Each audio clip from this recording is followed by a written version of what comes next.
नमस्कार, मैं भूपेंद्र भंडारी और आप देख रहे हैं तहलका यूके न्यूज़। आज मैं बाबा केदारनाथ की शीतकालीन गद्दी स्थल ओंकारेश्वर मंदिर में हूँ।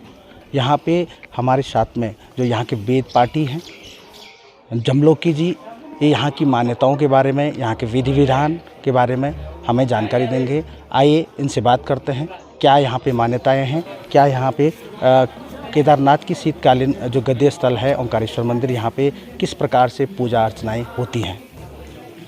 रजयकर्णकल्पं तांडवं रुद्रनाथं मदन शमन करणं मार्दमे मदमहेशं नरकन्यपतिनामं तारणे तुंगनाथं जयति जयति ज्योतिर्लिंग केदारनाथं। हिमालय की उपत्यका में बसा हुआ दिव्य भव्य 12 ज्योतिर्लिंगों में बाबा श्री केदारनाथ जी का शीतकालीन गद्दी स्थान ओमकारेश्वर मंदिर ऊखीमठ के नाम से मुख्य रूप में जाना जाता है। यहाँ पे महाराजा मानधाता की ध्यानाविष्टित मूर्ति है। उन्होंने वैराग्य में आकर के एक पैर पे यहाँ पे तप किया है और भगवान ने ओमकारेश्वर रूप में यहाँ पे दर्शन दिया। ओमकारो सर्वस्व, ओम से ही सारे नाद ब्रह्म तंत्र मंत्रों की उत्पत्ति होती है। स्वयं तंत्र मंत्र का ज्ञान मानधाता को दिया है। तंत्र साधकों के लिए भी यह स्थान परम दुर्लभ और गोपनीय माना जाता है। और 5 केदार उत्तराखंड हिमालय में हुए हैं। भगवान शंकर ने 5 मुखों से जो है पांडवों को दर्शन दिया है, ऐसी मान्यता परंपरा है। और जिसमें सबसे पहले हिमालय तो केदारम 12 ज्योतिर्लिंगों में एक हैं। पृष्ठभाग का दर्शन है। द्वितीय केदार मध्यमेश्वर में मध्यभाग नाविका, तुंगनाथ में हृदय बाहों का, रुद्रनाथ में मुखांकों का, कल्पेश्वर में जटा का दर्शन है। और बाबा केदारनाथ और द्वितीय केदार मध्यमेश्वर जी की शीतकालीन पूजा यहाँ होती है। और तुंगनाथ की मुक्कुमठ, रुद्रनाथ के गोपेश्वर, कल्पनाथ में 12 मास कपाट खुला रहता है। बाबा केदारनाथ मध्यमेश्वर की शीतकालीन पूजा यहाँ होती है, क्योंकि भगवान की जो भोग मूर्ति होती है जिसका 6 महीने अभिषेक भोग यहाँ लगता है और 6 महीने हिमालय में लगता है। और आने जाने का जो उत्सव डोली होती है ये अलग होती है। ये अलग अलग परंपराएं हैं। तुंगनाथ बाबा की अलग होती है, मध्यमेश्वर बाबा की, केदार बाबा की अलग होती है, चांदी की पालकी होती है। लेकिन भगवान की जो भोग मूर्ति होती है उनका मुख्य रूप से शीतकाल में 6 माह यहाँ अभिषेक भोग यहाँ लगता है। और यहाँ पे तुंगनाथ जी की भी मूर्ति है, रुद्रनाथ जी की है, कल्पनाथ जी की है, पंच केदार विग्रह मूर्ति हैं, पंच केदार लिंग दर्शन है, वाराही भैरवनाथ जी हैं। और इधर गद्दी दर्शन, उषा अनिरुद्ध विवाह परिणय स्थल है, शक्ति के रूप में चंडिका माता दर्शन है। ये सिद्धपीठ है, शक्तिपीठ है, तंत्रपीठ है, सारी मूर्तियाँ नैना विराम हैं। और पूरे विश्व के अंदर यही एक ऐसा मंदिर है जहाँ ब्रह्मा विष्णु स्वयं द्वारपाल के रूप में बाहर खड़े हैं। तो यहाँ पे श्रद्धालु भक्त देश विदेश से लोग यहाँ पे आते हैं और दर्शन पूजन लाभ लेते हैं और मनोवांछित फल की उनको प्राप्ति होती है। और यहाँ पे 12 मास यात्रा चलती है। और विशेष करके शीतकाल में जो दर्शन लाभ बाबा केदारनाथ का जो पुण्य लाभ दर्शन का मिलता है वो यहाँ पे शीतकाल में पूरा दर्शन लाभ मिलता है। और यहाँ पे बराबर तीर्थयात्री श्रद्धालु भक्त आते हैं और निस्संदेह मनोवांछित फल की उनको प्राप्ति होती है।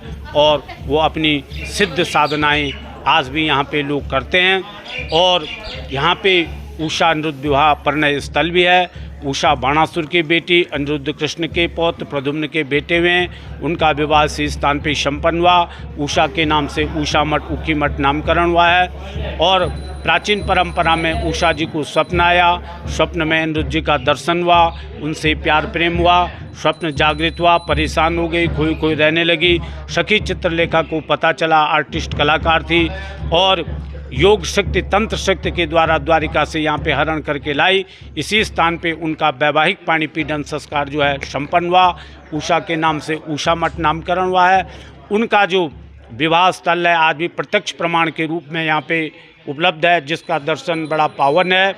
और आज भी किसी की शादी में विलंब होता है, मांगलिक दोष इत्यादि जो होता है, तो आज भी उसके दर्शन मात्र से मनोवांछित फल की प्राप्ति होती है और उनकी शादियां हो जाती हैं। सामाजिक सरोकारों से जुड़े हुए व्यक्तियों के द्वारा यहाँ पे एक पहल की गई है कि आज इस स्थान को त्रिजुगी नारायण की तर्ज पे या वेडिंग डेस्टिनेशन के रूप में इस स्थान को विकसित किया जाए। ये एक बहुत अपने आप में एक सराहनीय पहल है। इससे स्वरोजगार, तीर्थाटन और पर्यटन प्रत्येक दृष्टि से जो है बढ़ावा मिलेगा। लोगों की जीविका का जो है नया एक स्रोत बनेगा और इससे जो है बहुत सुख समृद्धि सभी की होगी। और यहाँ पे सारी ये तीर्थ यात्रियों की जितने भी सुख सुविधाओं का ध्यान रखा जाता है। जो अतिथि देवो का जो हमारा एक नारा है, जो एक भाव है, तो इसका पूरा ध्यान रखा जाता है। और तमाम बाबा केदारनाथ के कपाट खुलने वाले हैं। 10 मई को जो है बाबा केदारनाथ के कपाट 7-8 बजे के करीब जो है आम धर्म दर्शनार्थ श्रद्धालुओं के लिए जो है खोल दिए जाएंगे। और उससे पूर्व 5 तारीख को ऐसे ही बाबा भैरवनाथ जी का यहाँ दर्शन होगा, पूजन होगा। बड़ा भव्य पूजन होता है और भगवान के आगवानी वीर माने जाते हैं। और 6 तारीख को यहाँ से डोली का प्रस्थान होगा और 10 तारीख को बाबा केदारनाथ के कपाट आम धर्म दर्शनार्थ के लिए खोल दिए जाएंगे। मैं बद्रीनाथ केदारनाथ मंदिर समिति की तरफ से तमाम पूरे विश्व के श्रद्धालु भक्तों से निवेदन, अनुग्रह, उन्नय विनय करते हैं कि आप अनन्य भक्ति भाव से आएँ और पूरा दर्शन लाभ करें। और सर्वे भवन्तु सुखिनो सर्वे सन्तु निरामये, पूरा विश्व का कल्याण हो, सुख समृद्धि हो, सभी सुखी रहें, निरोग रहें। ऐसी में परब्रह्म परमेश्वर बाबा केदारनाथ जी के चरणों में प्रार्थना करता हूँ। धन्यवाद।